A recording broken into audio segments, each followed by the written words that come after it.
Welcome to my channel.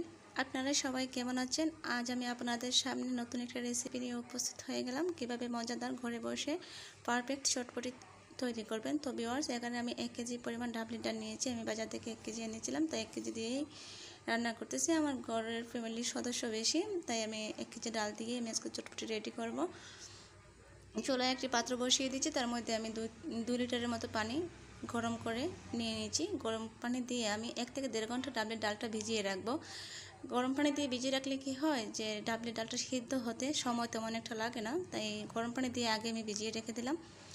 ফিরে আসছি 1 থেকে 1.5 ঘন্টা পর। তো ভিউয়ার্স, এখানে আমি একটা বাটি নিয়েছি, তার মধ্যে আমি 100 গ্রামের উপরে তেঁতুল দিয়ে দিলাম, আর পানির পরিমাণটা দিয়েছি আমি 1.5 কাপের মতো। তেঁতুলটা 10 থেকে 15 মিনিট ভিজিয়ে রাখবো। ভিজিয়ে রাখলে তেঁতুলের যে সারটা আছে, এই যে ইয়েটা আছে, সেটা বের হয়ে যাবে। তো 1 থেকে 1.5 ঘন্টা পর ফিরে আসলাম। দেখেন ভিউয়ার্স, ডাবলিগুলো ফুলে কী হয়েছে।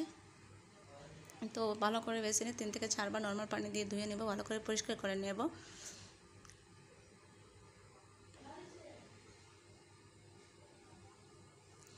একটা জালির মধ্যে রেখে দিলাম পানিটা ঝরিয়ে নেওয়ার জন্য।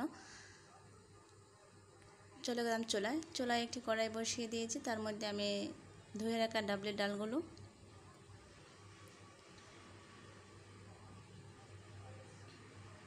দিয়ে দিলাম। 1 কেজি ডাবলি ডালের সাথে পানি লাগবে 4 লিটার। তো ভিউয়ার্স, আমার কড়াইটা ছোটো, জায়গা হয়নি, তাই আমি একটা পাতিলে নিয়ে নিয়েছি। আর 1 কেজি ডাবলি ডালের সাথে আমি 4 লিটার পানি দিয়েছি। যেহেতু ডাবলি ডালটা সিদ্ধ হতে সময় লাগে, আমার ডাবলি ডালটা সিদ্ধ হতে সময় লেগেছে 45 মিনিটের মতো।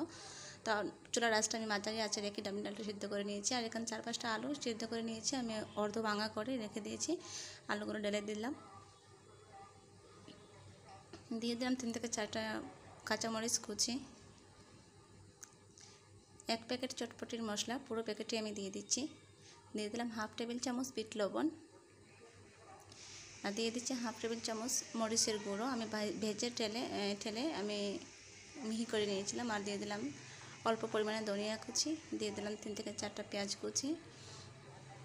দিয়ে ভালো করে নেড়ে ছেড়ে তার সাথে আমি অ্যাড করব স্বাদ মতো লবণ। আপনারা টেস্ট করে লবণটা দেবেন।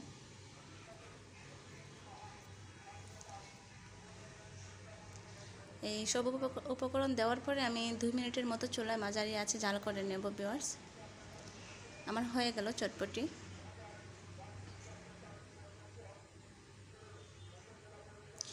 আমাদের রেসিপিটা যদি আপনাদের কাছে ভালো লেগে থাকে, তাহলে অবশ্যই লাইক কমেন্ট শেয়ার করে আমাদের পাশে থাকবেন, আমাদেরকে সাপোর্ট করবেন।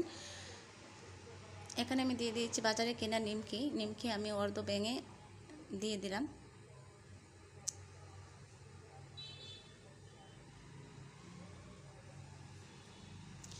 দিয়ে দিলাম 2টা টমেটো কুচি করে।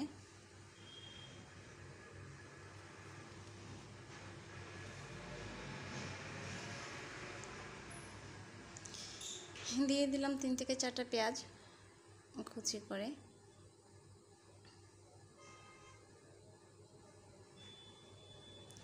দিয়ে দিলাম শসা। আপনারা আপনাদের পরিমাণ মতো স্বাদ মতো সব কিছুই দেবেন, যে যেরকম খেতে পছন্দ করেন। আমি তেঁতুলের টকটা তৈরি করে রেখেছিলাম, আমি ভিডিওটা স্কিপ করেছি, আমি এটা তুলতে পারিনি, ভুলে গিয়েছিলাম। তো ভিউয়ার্স, আমি এই তেঁতুল টক তৈরি করতে আমার 1.5 কাপ পরিমাণ পানি লেগেছে। আর লেগেছে 1/2 টেবিল চামচ মরিচের গুঁড়ো, আর 1/2 টেবিল চামচ বিট লবণ, আর স্বাদ মতো লবণ। আর দিয়ে দিচ্ছি তার সাথে আমি 3 টেবিল চামচ চিনি, আর দিয়েছি 1 টেবিল চামচ চটপটি মশলা। দিয়ে আমি এই তেঁতুলের টকটা তৈরি করেছি। আপনারা ঠিক একই প্রসেসেই করবেন, আপনাদের টেস্ট করে করে মশলাটা এই চটপটি টকটা তৈরি করবেন।